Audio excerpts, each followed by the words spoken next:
Hello, in front of me I've got MITSUBISHI Grandis. In this video I'll show you how to navigate through instrument cluster display.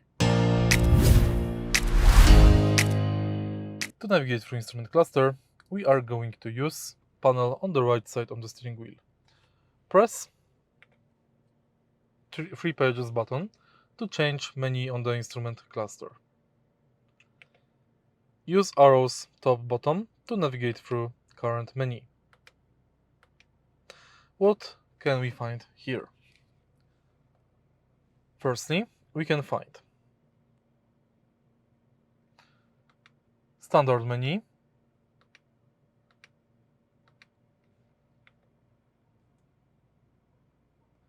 map, assistant menu, simplified menu, and back to standard. Next, take a look at the right side, and here we can find consumption, RPMs,